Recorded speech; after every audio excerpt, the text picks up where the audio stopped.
Some systems repeatedly produce harmful, inefficient, or unsustainable outcomes, not because people within them are acting maliciously or irrationally, but because the structure of the system itself encourages such behaviour. These situations are known as system traps. They arise from feedback loops, delays, poor information flow, or misaligned goals that push a system into behaviours that resist improvement or correction. Recognizing a trap means you're also on the verge of finding a way out. Many of these structures, once understood, reveal opportunities for constructive change.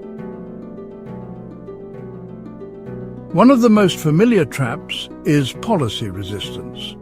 This happens when different people or groups, each with limited information and their own priorities, act in ways that work against each other. The system ends up resisting change no matter how many policies are introduced. Rather than pushing harder in one direction, the more productive response is to bring the various actors together to understand one another's goals and work towards shared solutions. Another is the tragedy of the commons, where a shared resource, like clean air, water or grazing land, is overused because the benefit to each individual outweighs the shared cost of degradation. Without strong feedback linking individual actions to their collective impact, the resource is quickly exhausted. Avoiding this outcome might involve public education, privatization so that the user directly bears the cost, or agreed regulations like taxes or quotas that align private benefit with collective responsibility. There's also the drift to low performance trap, where standards quietly slide over time. Faced with falling results, people lower their expectations rather than addressing the underlying issues. This leads to a slow but steady decline. The only reliable fix is to make goals and performance indicators visible and non-negotiable, so slippage becomes obvious and is addressed rather than excused. In situations of escalation, two or more parties locked in competition keep trying to outdo each other, whether it's companies slashing prices or countries in an arms race.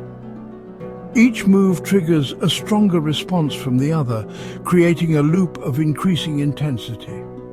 Breaking out of this requires one side to take the risk of stepping back and not retaliating, thereby resetting the dynamic. The trap known as success to the successful highlights how systems can entrench inequality.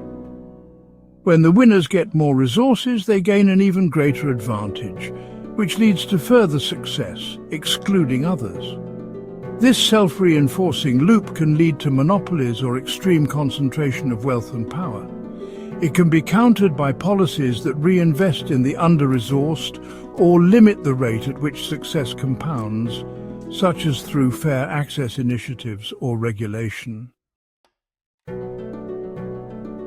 Addiction describes the trap of becoming dependent on an external fix that brings short-term relief but weakens the system in the long run.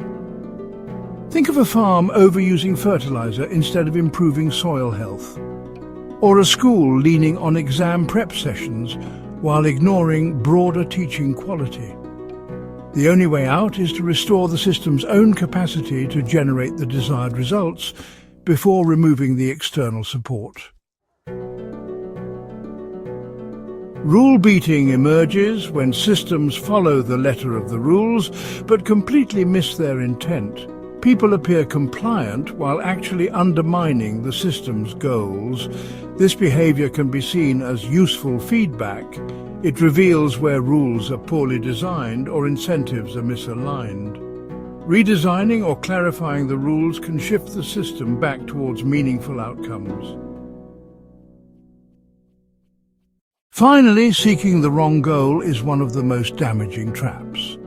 If the indicators or targets used to guide a system are flawed, the system will pursue those, even if they lead it off course.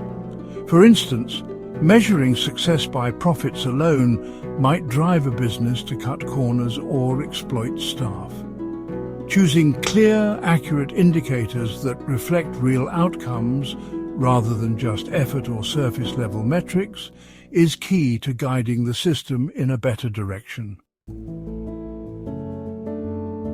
Understanding these traps helps identify where systems are likely to go wrong, and more importantly, how to shift them onto better paths. It means moving beyond surface symptoms to address the deeper structural patterns that drive behaviour, allowing for smarter, more strategic interventions.